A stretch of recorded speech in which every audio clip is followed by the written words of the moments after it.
मैं अजय कुमार ठाकुर आज फिर JCRT की पुस्तक जो है गणित कक्षा 4 के लिए चैप्टर संख्या 10 उसमें पैटर्न सीखेंगे। पैटर्न चैप्टर 10 में पैटर्न है, कक्षा 4 के बच्चों के लिए है ये।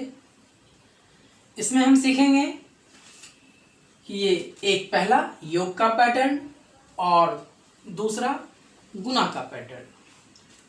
तो चलिए आज सबसे पहले हम योग का पैटर्न इसको सीखते हैं। सबसे पहले योग का पैटर्न। जिस योग के पैटर्न में पहले हम ये देखते हैं कि दो लगातार संख्याओं का योग, उस पे पैटर्न सीखते हैं। जैसे दो लगातार संख्याओं का योग यानी जैसे 1 + 2 3, 2 + 3 5, 3 + 4 7, 4 + 5 9, 5 + 6, यहाँ कितना हो गया 11। अब यहाँ पे खाली रखते हैं और यहाँ कितना हो गया। तो ये देखिए लगातार संख्या 1 2 3 4 5 ऐसे बढ़ते जाएंगे। यहाँ 2 3 4 5 6 इस तरह से लगातार ये संख्या बढ़ती जाएगी। यानी हम सीख रहे हैं दो लगातार संख्याओं का जो है योग का पैटर्न वो कैसे होगा। तो इस तरह से इसका अर्थ जब यहाँ 5 + 6 तो अब इसके आगे क्या आएगा 6। यहाँ कितना आएगा 7। तो 7 और 6 कितना हो गया 13 यानी 13। उसी तरह से यहाँ कितने हो जाएंगे 6 है यहाँ तो आगे कितना होगा 7 + 8 = 15। अब ये पैटर्न देखिए कि इसमें पैटर्न क्या है। ये जो पहला तो 1 2 3 4 5 6 7 ये आगे बढ़ते जा रहा है। 2 3 4 5 6 7 8 ये आगे बढ़ते जा रहा है। यहाँ 3 5 7 9 11 13 15 कितना का डिफरेंस आ रहा है 2 2 का डिफरेंस सब में आ रहा है। 3 और 5 2 का डिफरेंस है, 2 का अंतर है यहाँ पे।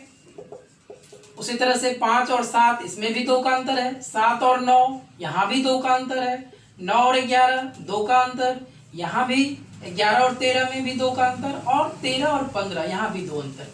यानी ये एक पैटर्न बन गया। तो इस तरह से आप आगे जो है इसको बनाएं जिसमें दो संख्याओं को जो दो लगातार संख्याएं हैं उसका जो है वो पैटर्न जो है वो आगे मिल जाएगा। अब नेक्स्ट जो है वो हम देखते हैं कि 3 लगातार संख्याओं का।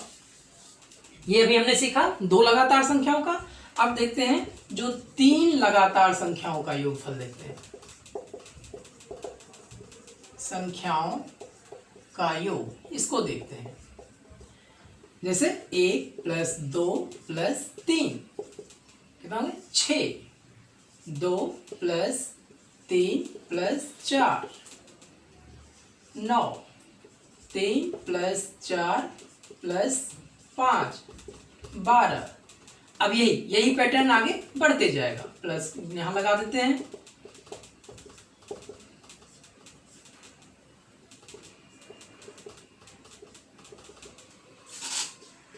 यानी 1 2 3 आगे बढ़ेंगे तो यहाँ 4 5 6 इसी तरह से फिर 2 3 4 5 6 ये बढ़ते जा रहा है पैटर्न। 3 4 5 यहाँ कितना हो गया 6, आगे 7, आगे 8। तो अगर अब ये आगे का जो पैटर्न है तो यहाँ कितना लगे 4, ये कितना हो गया 5, ये कितना हो गया 6। तो 5 4 9 6 15 ये आगे 15। इससे आगे का पैटर्न का अगर आप जोड़ लिखे हम तो यहाँ कितना आ जाएगा 18। इससे आगे का कितना आ जाएगा 21। आप करके देखेंगे। जैसे ये हम बता रहे यहाँ चूंकि 4 है तो यहाँ 5 होगा, यहाँ कितना हो जाएगा 6 हो जाएगा। वहाँ कितना है 5 है तो 6 हो गया। यहाँ कितना होगा 7 होगा। यहाँ 6 है तो 7 हो जाएंगे। 7 के बाद यहाँ पे कितना हो जाएगा आगे कितना हो जाएगा 8 हो जाएगा। तो 8 7 15 6 21। तो ये क्या हो गया 3 संख्याओं के योग का पैटर्न हो गया। क्लियर है। इस तरह से आप आगे बढ़ के बना सकते हैं। अब एक और हम देखते हैं 4 संख्याओं का। 3 संख्याओं का तो ये बना लिया। अब इससे भी आगे हम बढ़ते हैं कि 4 जो लगातार संख्या है उसका योगफल कैसे निकालेंगे। 1 + 2 + 3 + 4 कितना हो गया 10। तो 2 जोड़ 3 जोड़ 4 जोड़ 5 14, 3 जोड़ 4 जोड़ 5 जोड़ 6 18। यानी इस तरह से फिर आप आगे बढ़ते जाएं। तो देखिए ये 4 का पैटर्न है, ये भी बढ़ते जाएगा, 1 2 3 4 5 6 ऐसे बढ़ते जाएं, 2 3 4 5 6 आगे बढ़ते जाएं, 3 4 5 6 आगे बढ़ेंगे, इसी तरह से 4 5 6 7 8 ये आगे बढ़ेंगे। तो अब यहाँ 10 इतना है, 14, यहाँ कितना है 18। तो ये डिफरेंस कितना है 4 का। यहाँ कितना डिफरेंस है 14 के 18 के बीच में, 4 का ये भी डिफरेंस है। तो इससे आगे का जो डिफरेंस होगा वो कितना होगा, तो 18 और 4 यानी 22 हो जाएगा। फिर आगे देखिए ये दोनों में 4 डिफरेंस है, तो ये 4 4 के डिफरेंस पे ये भी आ गया, तो एक ये भी 4 का आपका पैटर्न बन गया। क्लियर है। इस तरह से आप जो है सो मतलब 2 लगातार संख्याओं का योग का पैटर्न, 3 लगातार संख्याओं के योग का पैटर्न और 4 लगातार संख्याओं के योग का पैटर्न आप सीख गए होंगे। इस तरह से आप आगे जितना चाहें वो बना सकते हैं। अब हम दूसरा देखते हैं कि ये योग के पैटर्न के बाद हम देखते हैं गुना का पैटर्न। तो गुना के पैटर्न के लिए सबसे इंटरेस्टिंग हम दिखाते हैं, एक गुना का लेते हैं 5 का, जैसे हम मान लीजिए हम लेते हैं 25 लेते हैं। गुना के पैटर्न के लिए हम बात कर रहे हैं। 25 को 25 से हम गुना करते हैं। क्या करना है, यहां सबसे सिंपल ट्रिक है, उस ट्रिक को याद रखिए। ये दोनों जो है समान संख्या है। अगर 5 जो है ऐसी संख्या जिसके अंत में 5 हो, जो यानी इकाई अंक 5 हो और वो समान हो, यानी 25 गुना 25, 25 के बाद 5 वाली सेम संख्या जो है 35 गुना 35, फिर उससे अगर आगे लेते हैं हम तो कितना है 45, 45 गुना 45। इस तरह से आप आगे बढ़ते जाए। इवन कि जैसे और कोई बड़ी भी संख्या आप लेना चाहते हैं, जैसे 115 गुना 115, ये भी आप ले सकते हैं, ऐसे भी ले सकते हैं। तो क्या करना है, जैसे ये 5 5 दोनों समान संख्या है, ये दोनों को गुना करके लिख दें। तो 5 और 5 को गुना करेंगे तो कितना हो गया 25, आप ऐसे 25 लिख दें। अब क्या करें कि ये जो अंक है इसमें किसी में, चाहे ऊपर ये पहला में या ये नीचे दूसरे वाला में, किसी में एक जोड़ दें। तो 2 है, 2 में अगर हम एक योग कर देंगे कितना हो जाएगा 3, और 3 हो गया ये, और ये कितना है 2, तो ये 2 है और ये नीचे हो गया 3, ये दोनों को गुना करके लिख देते। तो 3 दूनी 6 यानी 625, है ना आसान। यानी ये 25 गुना 25 करेंगे तो 625 आएगा, कहीं कुछ करने की जरूरत नहीं। देखिए एक दूसरा मैं पूरा बता देता हूं, जैसे 5, फिर इसमें आइए 35 गुना 35 है, तो 5 गुना 5 कितना हो गया, यहाँ लिख देंगे 25, 25 हो गया। अब इसमें एक जोड़ दिए तो 3 और 1 कितना हो गया 4, और ये कितना है 3, तो 3 है और 4 है, 3 और 4 को गुना करेंगे कितना होगा 12, यहाँ पे 12 लिख दिए। यानी आप 35 गुना 35 करेंगे तो 1225 होगा। उसी तरह से आप 45 गुना 45 करेंगे, 5 गुना 5 ये कितना हो गया 25, फिर इसमें 4 में एक जोड़ देंगे 5, और 5 गुना 4 20, यानी 20 25।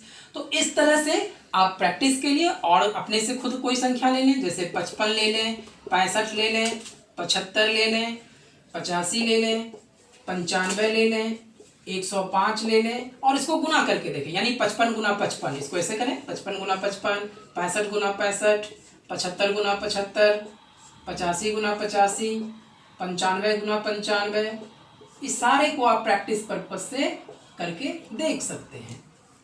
ये करके आप सीख लें, ये गुना का पैटर्न हो गया।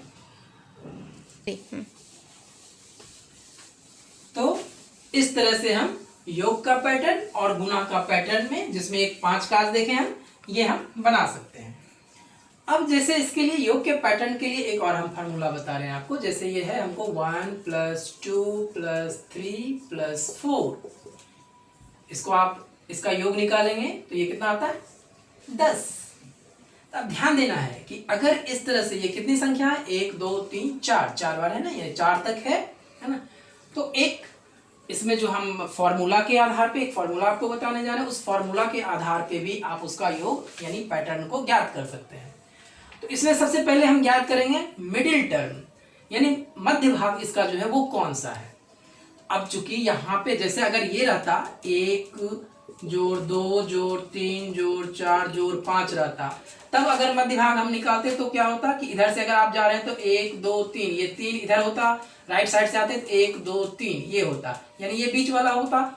यानी अगर इवन नंबर यानी विषम संख्या मतलब संख्या में जैसे 1 2 3 4 5 संख्या है, तो 5 जो है वहां विषम संख्या है, तो उसमें मध्य भाग निकालना क्या होता है कि एक ही कोई संख्या होगा जो मध्य भाग होगा। लेकिन यहाँ क्या है, यहाँ 4 तक ही है, 1 2 3 4 जो है सो संख्या ही है हमारी। तो इसके लिए जब हम निकालेंगे कि मिडिल टर्म यानी मध्य भाग जो ज्ञात करेंगे, तो देखिए कि ये इधर से जाएंगे तो ये 2 और इधर से जाएंगे तो 3, तो ये दोनों इसका क्या हो गया हमारा मिडिल टर्म यानी मध्य भाग हो गया। इसमें 1 जोड़ 2 जोड़ 3 जोड़ 4 में ये दोनों जो है हमारा 1 और 4 के मध्य में है। तो जो हमको मिडिल टर्म यानी मध्य भाग जो है मिडिल टर्म वो क्या हो गया 2 और जोड़ 3 यानी कितना हो गया ये 5। ये मिडिल टर्म जो है वो हम क्या निकालिए 5। तो अब हमको क्या करना है,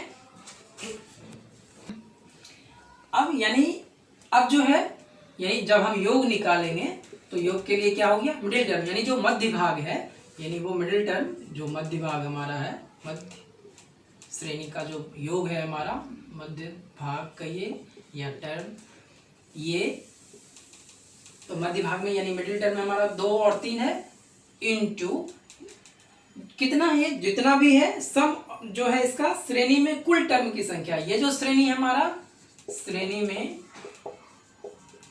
कुल टर्म की संख्या है ना। तो मध्य भाग का योग जो है ये मध्य भाग जो हमारा मध्य भाग का योग बटा 2, तो यानी मध्य भाग का योग कितना है 5। 5 गुना श्रेणी में कुल कितने टर्म है 1 2 3 4, 4 बटा 2, ये कैंसिल हो गया 2 2 नहीं 4, कितना आ गया योग 10। देखिए ये तो छोटा सा था, छोटा सा तो आप ऐसे भी जोड़ के 10 लिख सकते हैं, लेकिन आगे जो है जब हम इस सूत्र के आधार पे बनाएंगे तो इस तरह से आप पहले मिडिल टर्म ज्ञात कर लें, मिडिल टर्म जो है वो देने के बाद उसका योग जो है उसका मिडिल टर्म का जो है वो गुना श्रेणी में कुल टर्म की संख्या बटा 2, और यहाँ पे यानी ये 5 गुना श्रेणी में 4 संख्या है 4 बटा 2 सॉल्व करेंगे तो ये कितना आ गया 10।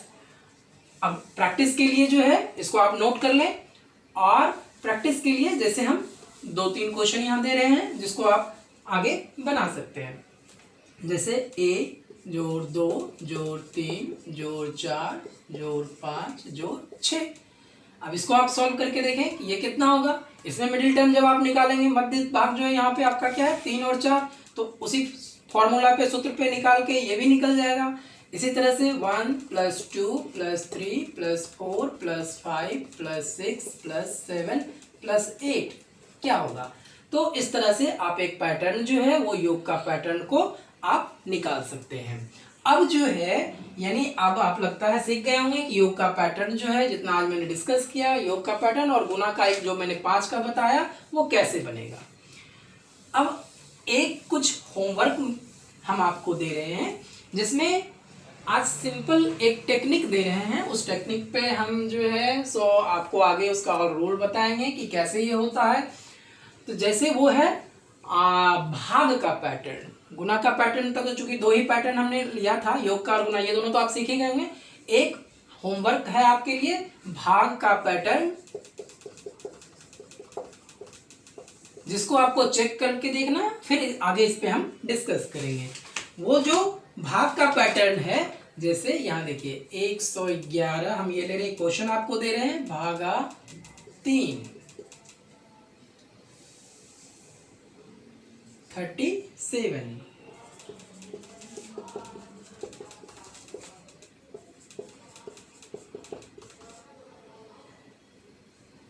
सॉरी 3 6 9 4 4 4 12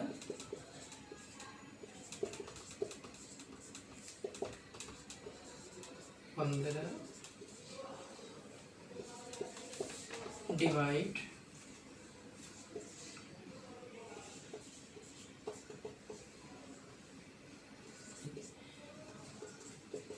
यानी ये आपको ज्ञात करना है। देखिए ये भी एक पैटर्न पे आ रहा है कि 111, 222, 333, 444, 555, 666, 777 और ये पैटर्न 3, 6, 9, 12, 15, 18, 21।